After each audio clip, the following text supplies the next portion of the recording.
¿Se da cuenta, mi hermano? ¿Se da cuenta de por qué no me ponen muy seguido a predicar?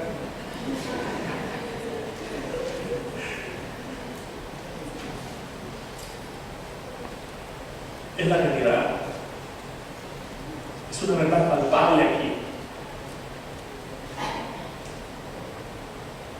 Hermano, muchas de las actividades que hacemos juntos como cuerpo de Cristo, muchas de las cosas, de los ejercicios espirituales que hacemos juntos como cuerpo de Cristo, lo vamos a continuar haciendo en el cielo. La coinonía, la convivencia juntos, el alabar a Dios, el ser bendecidos por su palabra, lo vamos a continuar haciendo por una eternidad. Pero el evangelizar, hermano, cuando estemos delante de la presencia de Dios, ya no lo vamos a hacer. ¿Por qué? Porque el evangelio, para ser difundido, el campo para hacerlo y el tiempo para hacerlo es aquí y es ahora. Por eso es que es urgente, porque el tiempo es corto y el único campo que tenemos es este planeta Tierra. Cuando vayamos a la eternidad delante de la presencia de Dios, ¿a quién vamos a evangelizar? Es aquí. Y por eso nos llamó el Señor, y por eso nos dejó aquí, y por eso levantó una iglesia, para que su nombre sea difundido y para que su evangelio sea conocido.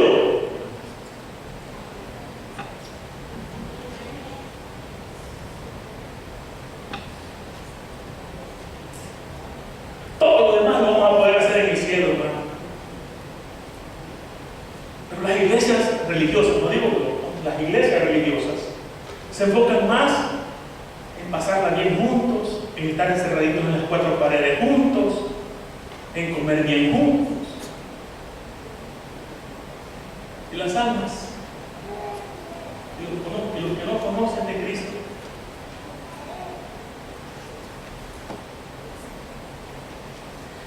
la razón de existir en una iglesia no es pasarla bien. La razón de existir en una iglesia es testificar de Cristo Jesús al mundo que aún no lo conoce.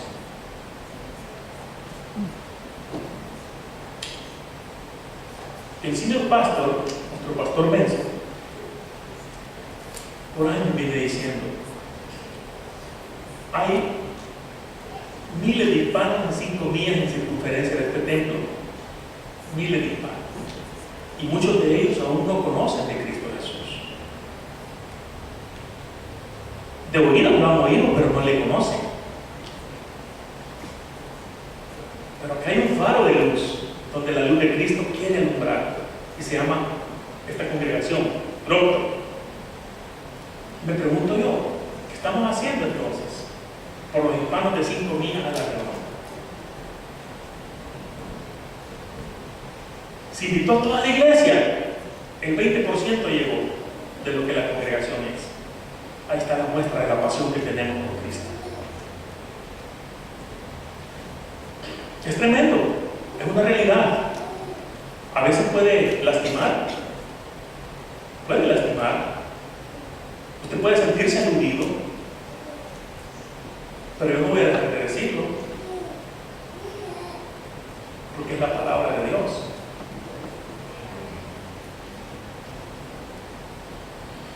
Una pregunta retórica, esa pregunta obligatoria que siempre se le hace a la congregación.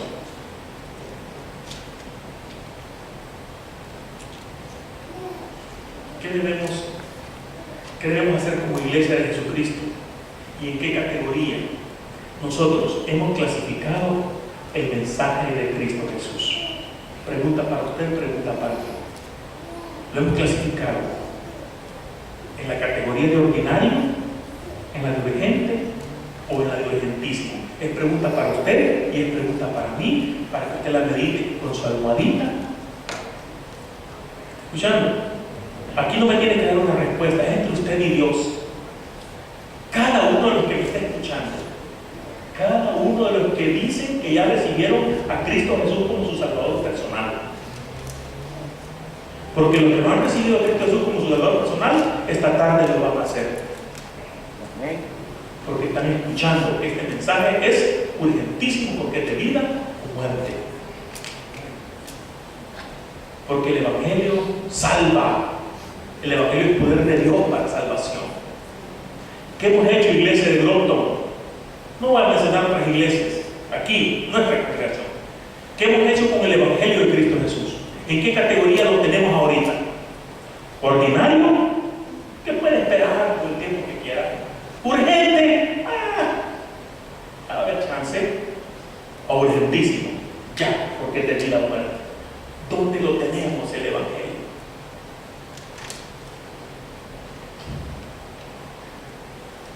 ¿Quiere usted saber si una iglesia es evangelizadora o no? Vea los números, vea cuánto de su presupuesto dedica para la evangelización. Y ahí va a ver si una iglesia realmente tiene visión evangelizadora. Cuando usted ve que le da prioridad y pone más cantidades en otras cosas que en lo que es más importante, la evangelización. Ahí puede terminar usted si una iglesia tiene visión realmente por evangelizar, tiene pasión por evangelizar. Ahí está la respuesta. Eso le da la respuesta.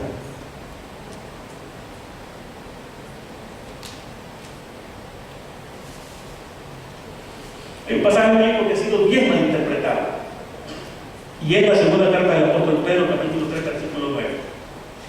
Póngame atención, ya voy terminando.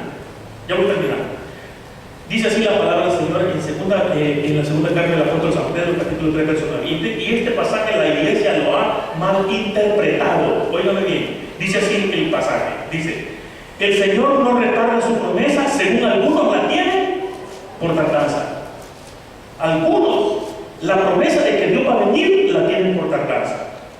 Pero dice la parte B del versículo: sino que Él es paciente para con nosotros, no para con los de fuera. Miren, óigame bien. Y la gente lo malinterpreta.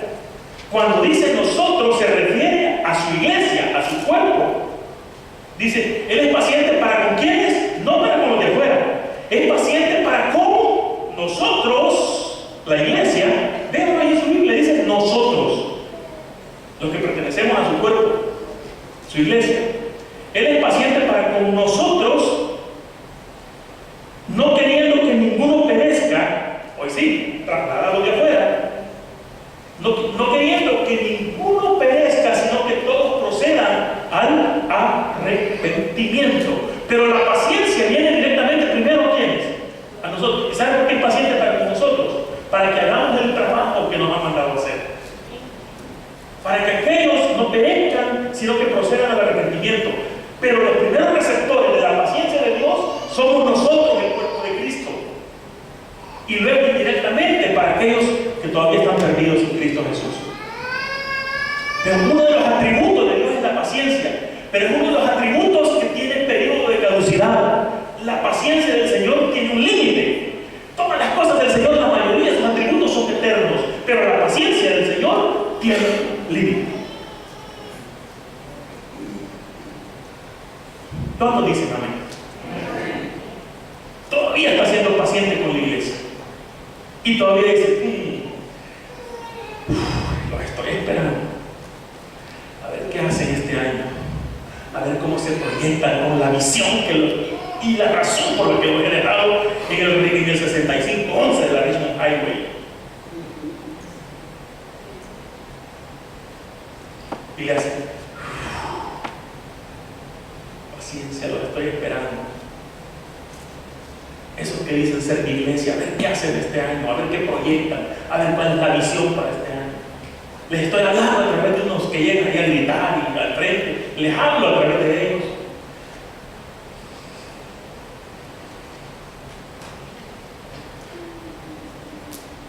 ¿No creen ustedes que se puede colmar la paciencia del Señor?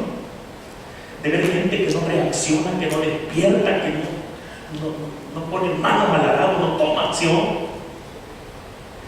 Que siguen viviendo un cristianismo religioso, de venir el domingo a escuchar palabra, irse para la casa, vivir su vida secular toda la semana, regresar el domingo, de estar 2 horas aquí, irse para allá, vivir su vida secular durante la semana, regresar el domingo. Eso no tiene propósito ni tiene sentido. Eso no es cristianismo, no lo es, bajo ningún punto de vista. Eso no es cristianismo.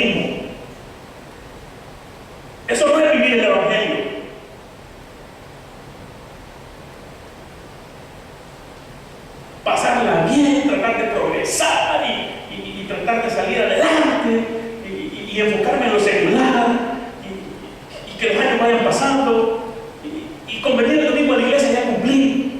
Eso no es cristianismo, eso no es evangelio.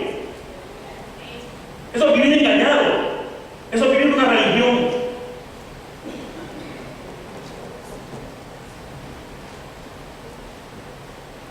El Señor no tarda sus promesas como algunos la tienen por tardanza, sino que es paciente para con nosotros, iglesia, para que aquellos que están afuera, que aún no conocen de Cristo, no perezcan. Esa es la correcta interpretación de este pasaje. Pero la iglesia la transfiere, dice que es paciente para con los de afuera. Dice, no, paciente para con nosotros.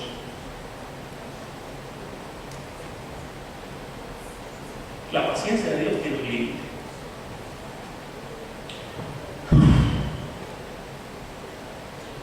Pues sí, voy a terminar.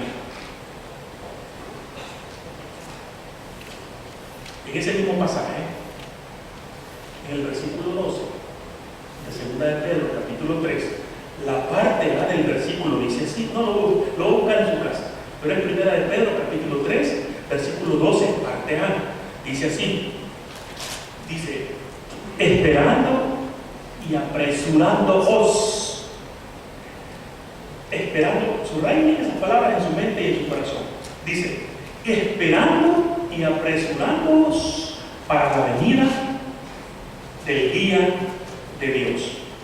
¿Cuál es el mensaje para la iglesia en estas cortas palabras? Que mientras espera usted la venida del Señor, apresúrese. La espera del Señor no es pasiva. Esperar en Dios, ahí empieza a entender la teología de esperar en Dios. Miren, si ve que hay una enseñanza en esto.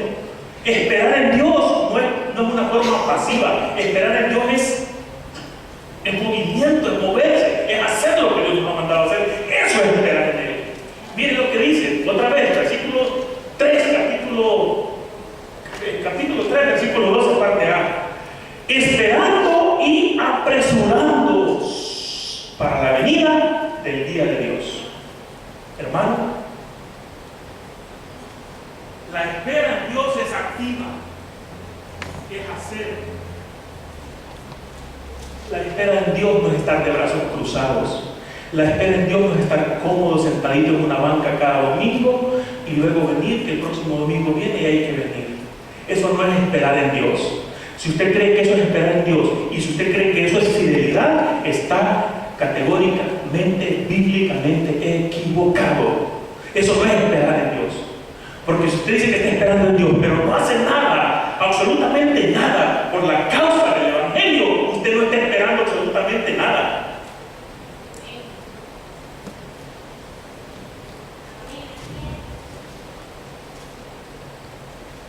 No es un invento mío, ¿quién lo dice la palabra?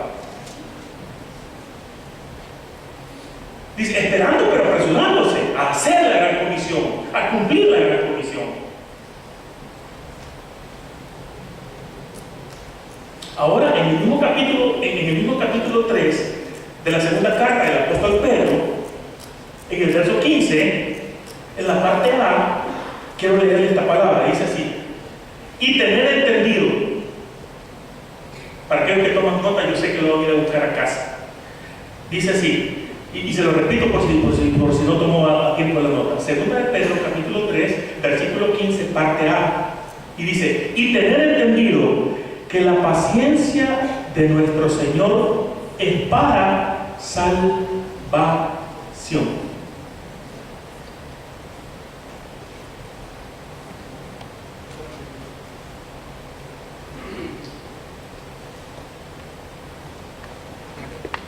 La paciencia de nuestro Señor tiene un propósito, tiene un objetivo. ¿Para qué dice que es? Para salvación. La paciencia que Dios tiene para con la iglesia no es para que la iglesia la pase bien, no es para que la iglesia se convierta en un club social, no es para que la iglesia se dé el taco de que tiene tantos miembros en el libro.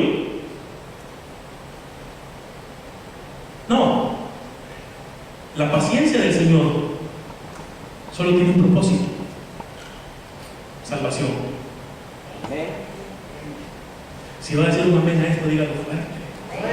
La paciencia del Señor salvación. No hay otro propósito. ¿Por qué le espera? ¿Por qué le espera? ¿Y por qué sigue esperando? Él quiere que la mayoría se salven a través del mensaje que ha depositado en la iglesia. Eso es lo que quiere el Señor, y por eso es paciente. ¿Qué estamos haciendo como iglesia con la paciencia del Señor? Mientras esperamos. Teología de esperar en Dios. La paciencia no es estar de brazos cruzados. La paciencia es, mire, iglesia, evangelio, evangelio, evangelio. No hay otra razón de ser para ser evangélico. ¿Por qué dejó la iglesia? Para el mundo. ¿Por qué no lo hizo con ángeles? Le plació a Dios depositar en nosotros ese privilegio. No es una responsabilidad, es un privilegio que nos ha dado. Le plació a Él, lo pudo haber hecho con los ángeles. Pero ¿por qué lo hace con la iglesia, con seres humanos? Por amor. Nos ama y depositó en nosotros el privilegio para que cuando estemos delante de su presencia el galardón sea mayor.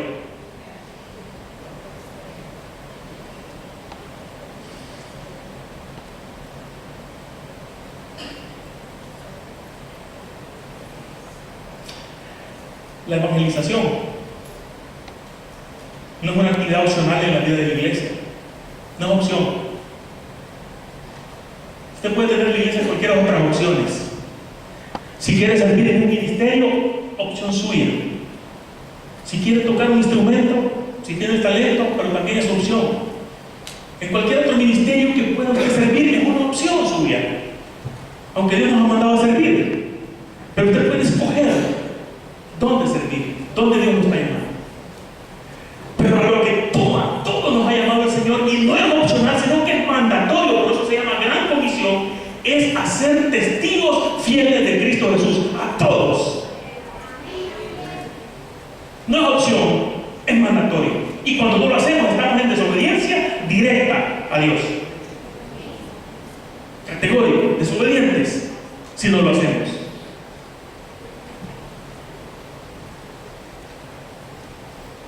Y un día Dios nos va a demandar por eso. ¡Wow! Qué bello si Dios me dijera un día delante de su presencia: bien, siervo fiel, en lo poco me fuiste fiel, en lo mucho te pondré. Piense en eso. Piense como hijo de Dios en eso. Piense como siervo de Dios en eso. Piense como cristiano en eso. En lo poco me fuiste fiel, en lo mucho te pondré. La fidelidad más grande, hermano, es proclamar el evangelio de Cristo Jesús. No tema si lo van a rechazar, no tema si lo van a ofender. Usted nada más está en obediencia a lo que Dios dice. Si las personas van a responder sí o no, ese es trabajo del Espíritu Santo. Porque la Biblia dice en San Juan capítulo 16 que el Espíritu Santo redarguye, dice, convencerá al mundo del pecado, de justicia y de juicio. No es trabajo suyo. Nosotros no convencemos a nadie. Les decía yo en la mañana, si nosotros fuéramos los que convencemos a la gente, entonces la gente no sería salva. Estarían condenados. Porque quien salva es Dios a través de Cristo Jesús. No es opcional. Tenemos que hacerlo. Iglesia, es tiempo de despertar. Es tiempo de levantarnos del sueño. Si hemos estado en ese letargo, si hemos estado en esa cultura en la que la iglesia está encerrada, ahí son los miembros de la iglesia. No olvídense de eso. Eso no es iglesia. La iglesia es para afectar a los demás. Dice que somos levadura. Usted echa un poquito de levadura en una masa y toda la masa se inunda. Y dice que nosotros somos levadura para afectar a este pueblo, a esta gente, al vecindario alrededor. ¿Qué estamos haciendo como iglesia? ¿Qué vamos a hacer este año? ¿Qué vamos a hacer con las casas de paz? ¿Cuántos respondieron? 20 nada más, de más de 150.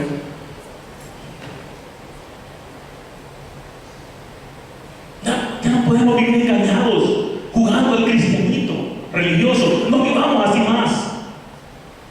Ya no.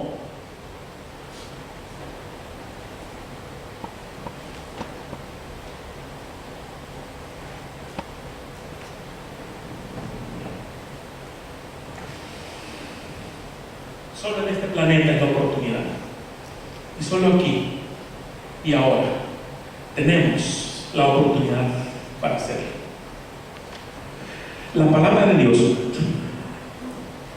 lo digo con todo amor y con todo respeto, y hoy sí ya voy a terminar. La palabra de Dios define a las iglesias del Señor en los grandes grupos. Y se lo voy a comprobar a la luz de la palabra. La palabra de Dios define a la iglesia en dos grandes grupos. Yo quiero que por favor vaya conmigo.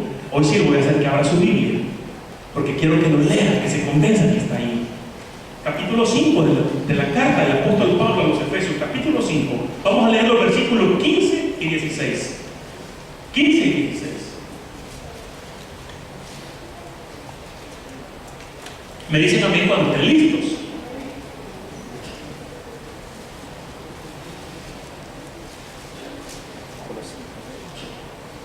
Versículo 15 y 16. Efesios. Bien, leemos la palabra. Amén. ¿Todos estamos en la página? Amén. ¿Puedo leer? Ok, dice la palabra del Señor. Verso 15. Mirad pues con diligencia. Le está hablando a la iglesia. Mirad pues con diligencia cómo andéis. No como necios, sino como sabios. Y en el verso 16 dice: aprovechando bien el tiempo, porque los días son malos. Aquí está la división. La iglesia está dividida en dos grandes grupos. En los que aprovechan bien el tiempo y los que pierden el tiempo. Y a los que aprovechan bien el tiempo les dice que son, y a los que no lo aprovechan les dice que son. Ahí están los dos grandes grupos de iglesias. ¿A qué grupo pertenecemos?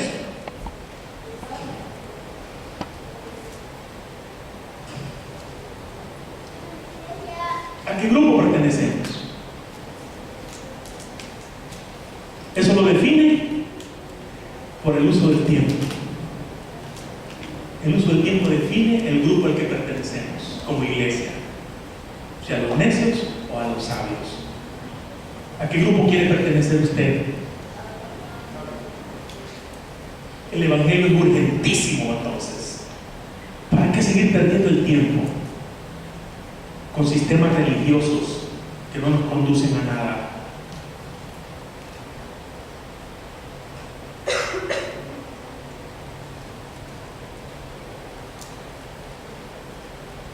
Testifiquemos de Cristo Jesús y vengamos a pertenecer al gran grupo de las iglesias sabias que hacen la voluntad de Dios. Hoy sí termino. Y termino con la otra gran pregunta. ¿A qué grupo usted pertenece?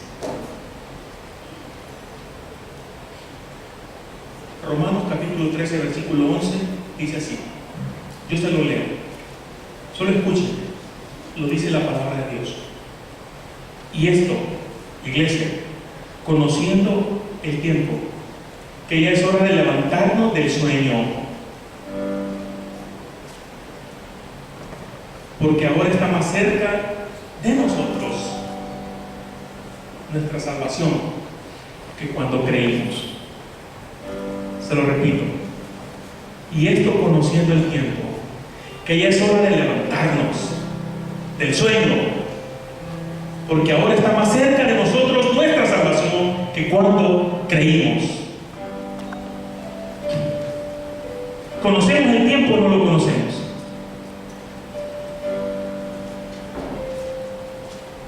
Acabamos de leer Efesios capítulo 5, verso 15. Verso 16 dice que los días son malos. Y cuando usted sabe que los días son malos es porque conoce el tiempo que estamos viviendo. Y los días son malos realmente. Los días son tremendos. Lo que este mundo está viviendo es tremendo. Les decía hoy en la clase de las 12 de los nuevos creyentes lo que la palabra de Dios dice.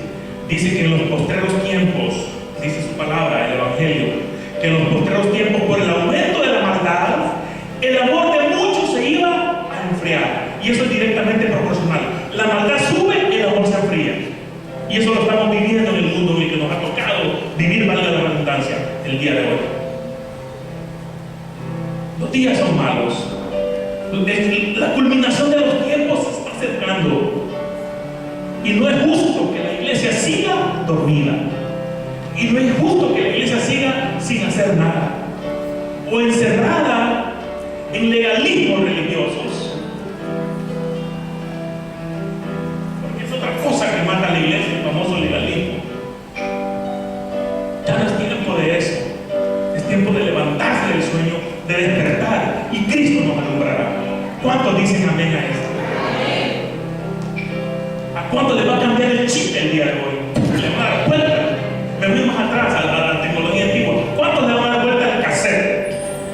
Tecnología antigua. Es que yo soy de la vieja guardia. Yo soy del tiempo del cassette. ¿Cuántos el día de hoy van a decir basta ya? Es tiempo de levantarse. Iglesia del Señor.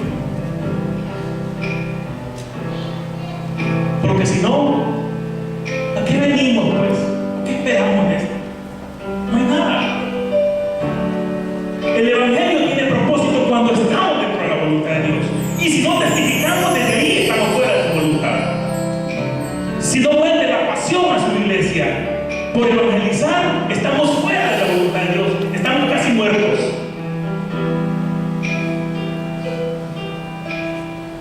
Casi muertos. Y una muerte lenta, paulatina, gradual. Y cuando vengamos a sentir que nos vamos a saber quiénes somos. Pueblo de Dios, este es el mensaje para hoy. ¿Lo recibieron? Fue palabra de Dios, no fue mi palabra. Yo les amo en el Señor. Pero yo no puedo callar con esto. Yo tengo que decirlo. Independientemente de que haya sido agradable o no para usted, tengo que decirlo. Que Dios me lo bendiga.